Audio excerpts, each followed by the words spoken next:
Bueno, nosotros habíamos analizado la última vez cómo desarrolló el pensamiento jónico en toda esta costa del Asia Menor. Y habíamos visto pues toda cómo en Mileto, a partir de Mileto, que era un puerto comercial que había recibido todas las influencias también de conocimiento que llegaban de Egipto, todo lo que era la geometría, la química, como de Mesopotamia había llegado toda la influencia de la astronomía, y cómo todo esto confluyó en esta gran revolución que fue la revolución del pensamiento jónico. Entonces vimos cómo a partir de ese momento los griegos empiezan empiezan a profundizar todo lo que son los movimientos de los ciclos de la naturaleza en general, todos los movimientos de la naturaleza, lo cual va a dar paso a la filosofía natural y cómo estos diferentes movimientos climáticos y naturales van a influir en la salud del ser humano. De ahí vamos a ver cómo se desarrolla la medicina, ¿sí? La medicina que va a estar muy orientada pues básicamente a la salud del ser humano. Pero a su vez, de ahí también vamos a ver cómo se desarrolla toda el interés, el interés profundo por lo que es el cosmos espiritual, el cosmos moral, el cosmos del alma. O sea que, como vimos, este concepto cosmos se desarrolla a través de estos debates filosóficos que tuvieron lugar en Asia Menor por parte de los filósofos naturales que vimos, entre ellos Tales, Demócrito, Anaxágoras, Anaxámenes, etcétera. Vamos a ver cómo a partir del siglo V antes de Cristo, cuando ya todo este movimiento tiene que desplazarse hacia el sur de Italia, hacia Sicilia y Atenas, donde allí se va a desarrollar el movimiento ya profundo de la filosofía que va a estar en manos de Sócrates, Platón y Aristóteles. Ahora, en todo este interés y en todo este desarrollo de este nuevo concepto que es el cosmos, que es el entender cómo hay unas leyes fundamentales que rigen el universo, que permiten que haya una armonía del todo con las partes, no solo en el universo, sino también en la dimensión de la sociedad humana y al interior del alma misma. Este nuevo concepto va a tener una repercusión muy grande, no solo en la salud física del ser humano, sino en su salud espiritual. Y sobre todo, estamos en el siglo V antes de Cristo en la construcción de la democracia, y el concepto también de cosmos va a tener una influencia en todo lo que es la construcción de este nuevo sistema político que va a ser la democracia. Entonces, vamos viendo cómo, eh, por un lado, pues está toda el interés, la reflexión profunda, la observación de las leyes que rigen los cambios climáticos, los cambios de la naturaleza, los ciclos de la naturaleza, equinoccios, solsticios, y como vimos, la influencia que esto tiene sobre la salud del ser humano, pero también en la influencia y la importancia que existe en lo que es la salud espiritual, en el cosmos moral del cual se va a ocupar Sócrates. Solón es otro de los grandes filósofos que en su concepción orgánica de la sociedad también va a proyectar cómo la sociedad tiene en sus crisis políticas, también esas crisis son vistas como enfermedades que sufre la sociedad y que es importante analizar. Estas enfermedades tienen que ver con el desarrollo del concepto básico de la ética, que es no solamente el respeto que el ser humano desarrolla frente a sí mismo en una concepción ya muy reflexiva frente al sí mismo, sino también del respeto que el ser humano tiene frente al Estado. Y en esto es de donde va a partir pues la base de la construcción de la democracia. Eh, entonces Sócrates, que es como el que desarrolla y el que pone los primeros pilares de toda esta concepción espiritual y del cosmos moral, va a tener como siempre, va a centrar toda su reflexión individual, racional, sobre la búsqueda de la verdad. O sea, Sócrates está centrado en lo que es la búsqueda de la verdad, en entender cuáles son las esencias de las cosas a partir de una reflexión argumentada que debe enseñarle a los seres humanos a saber a saberse cuestionar, a saber hacer las preguntas adecuadas para poder profundizar no solamente en el conocimiento de la naturaleza y del universo, sino también en el alma misma. Entonces, a partir de estas reflexiones,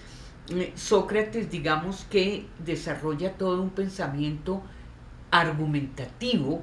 donde en esta búsqueda de la verdad lo esencial es saber pensar y saber hablar,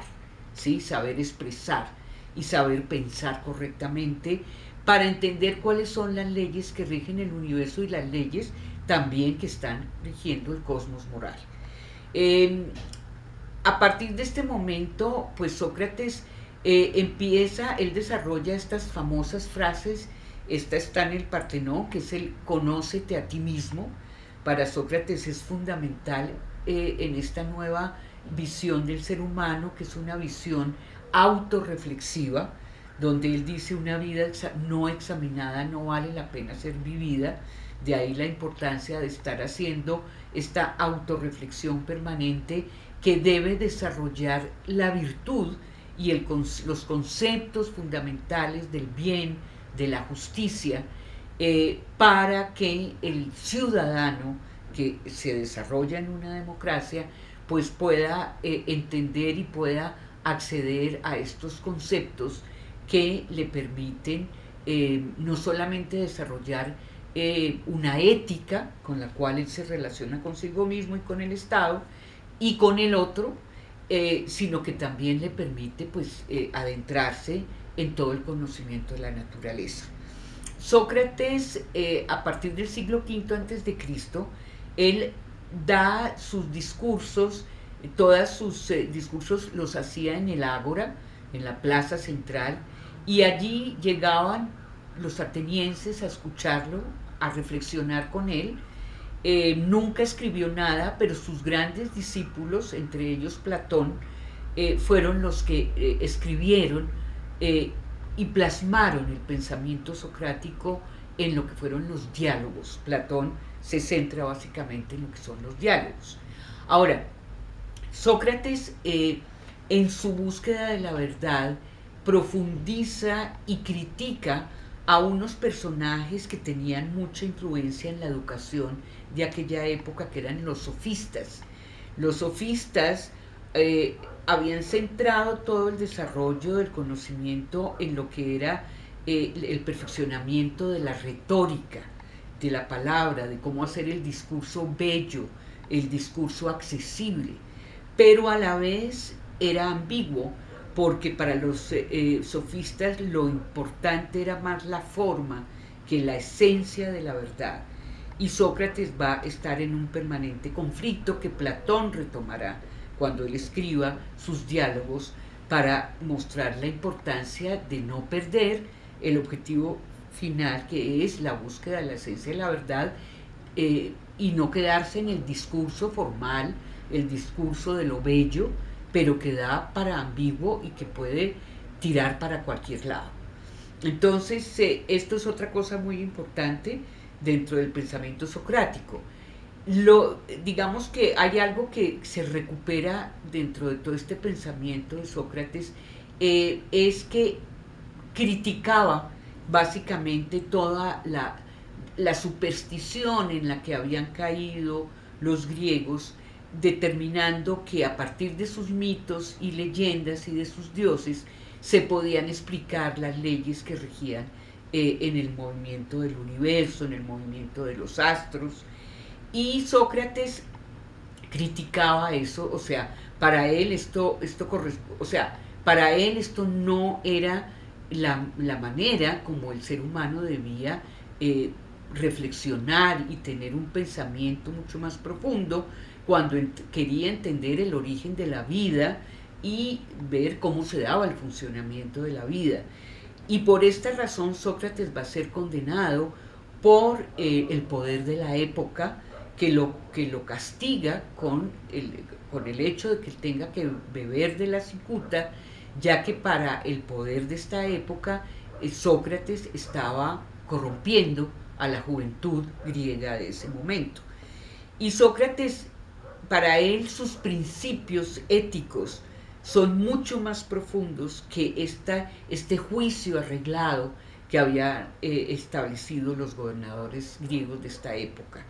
Y el famoso juicio al cual él tiene que él enfrenta, pues lo lleva a ser consecuente con sus principios hasta lo último. Para él el principio de la justicia era fundamental, debía estar en el alma misma, o sea, el principio de la justicia debía ser un principio espiritual, porque justamente la justicia era de lo más manipulable en la medida en que el poder que detentaba,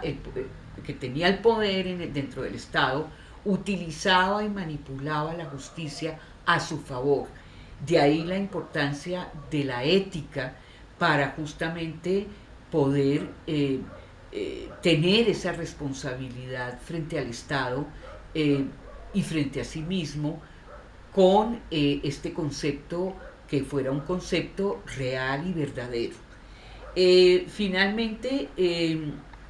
Sócrates pues habla de la importancia de la humildad, por eso dice, solo sé que nada sé. Y Platón, que es uno de los discípulos más leales, a principios del siglo V a.C., empieza a escribir los diálogos. Y es a través de los diálogos donde, a través de un discurso poético y estético, Platón recupera la importancia de la imaginación y de la sensibilidad en el conocimiento. Entonces vamos hoy por hoy a dejar acá y la próxima vez vamos a tratar de sintetizar el pensamiento platónico para entrar al aristotélico y entender la influencia que tuvieron.